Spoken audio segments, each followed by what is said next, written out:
sekalian, Bobby Chris Ngobrol segera dimulai. Dung dung dung dung. Mode defrag on, semua input dari luar off.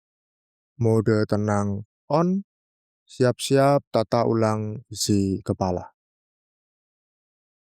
Easing off, frekuensi rendah sudah stabil. Secara tidak langsung, hidup kita terpengaruh dengan faktor eksternal. Pernahkah kamu ngerasa hidupmu terombang-ambing banget sama algoritma, ketakutan sendiri, atau ekspektasi orang lain? Mungkin kamu tahu istilah I'm the captain of my soul. Artinya setiap kita punya kendali penuh atas hidup. Nyatanya kita cuma bersikap reaktif aja. Sibuk merespon setiap hal yang lewat di depan mata tanpa tahu mengarah kemana. Untuk balik jadi kapten atas kapal hidup kita, 4 hal yang mau aku ajak refleksi bareng kali ini. Sadar nggak kalau spekulasi liar yang berputar di kepalamu bisa ngehabisin energimu perlahan? Mikirin orang yang kayaknya curiga sama kita, mempertanyakan masa depan kita, sampai bikin skenario ajaib yang mungkin nggak bakal kejadian. Hal-hal itu yang mengisi penuh pikiran karena fakta dan fiksi yang nggak kesaring. Saring dulu deh dengan cek faktanya atau tanya aja daripada mikir kemana-mana yang jadinya tak bikin kita kemana-mana. Betul. Berhenti berspekulasi itu langkah awal untuk mengamankan ruang berpikir dan energi kita.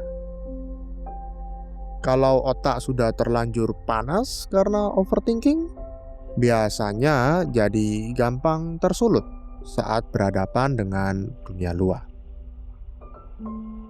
Pikiran penuh asumsi layaknya punya tangki bensin tanpa pengaman.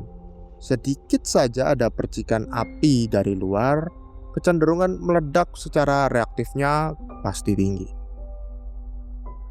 Api pemicu paling cepat dan umum saat ini adalah ketika kamu melihat komentar netizen atau penilaian acak orang di media sosial. Biasanya langsung lepas kontrol diri, marah dan sibuk membela diri.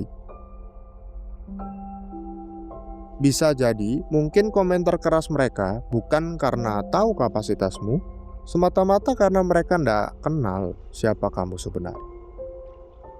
Namanya juga kalau ngetik kadang orang ndak mikirin pakai logika, jadi langsung kirim aja. Nah, sadari, ndak semua omongan orang perlu dimasukkan ke hati. Berlatih melepaskan komentar negatif tanpa membalasnya dengan cara yang sama bisa dibilang survival skill saat ini untuk membuat hati tetap adem. Gimana akibat tekanan-tekanan itu kita malah terlanjur melakukan kesalahan atau salah respon. Kesalahan kecil sangat mungkin terjadi, apalagi terkena serangan luar. Cara kita menyikapinya akan menentukan segalanya. Jika kesalahan kecil terjadi, seringkali ego kita langsung defensif, bahkan marah-marah ke orang sekitar. Keliru adalah hal manusiawi dan bisa terjadi pada siapa saja, di mana saja, dan kapan saja. Perlu melatih kesadaran diri untuk menurunkan ego, memaafkan kekeliruan tersebut, dan fokus bagaimana meresponnya dengan tenang. Misal air tumpah dikit ya tinggal dilap, nggak usah sampai marahin satu rumah. Tepat sekali. Tidak memperbesar masalah kecil adalah bentuk regulasi emosi yang matang, agar kita tidak terus-menerus melakukan kekeliruan akibat lelahnya mental. Kita juga perlu tahu kapan harus menarik rem darurat. menjaga emosi dan menghentikan reaktivitas, pada akhirnya mengharuskan untuk mengambil tindakan tegas yang tidak semua orang mau, yaitu berhenti total. Semua kegagalan tadi, mulai dari gampang berspekulasi, gampang tersulut komentar, sampai gampang marah karena hal kecil, seringkali akar masalahnya satu. Kita sudah lupa libur. Terlalu berambisi mengejar target memaksa otak kita bekerja non-stop tanpa tahu kapan harus berhenti. Berani menjadwalkan waktu untuk diam total, sekalipun tidak terasa butuh berhenti, adalah kontrol diri sejati. HP aja dipakai terus-terusan bisa ngehang dan panas. Butuh dimatikan sebentar biar lancar dan jalan lagi.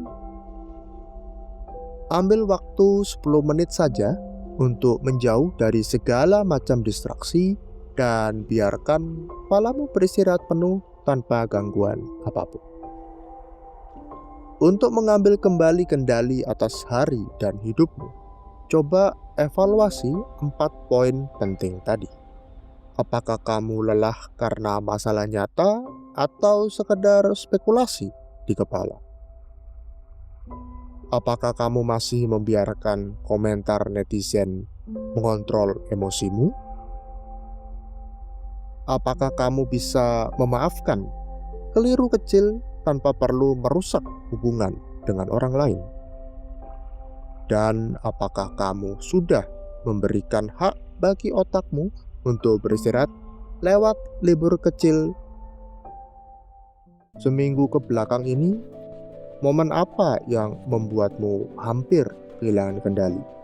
Dan bagaimana caramu mengambil alih kendali itu dengan lebih tenang?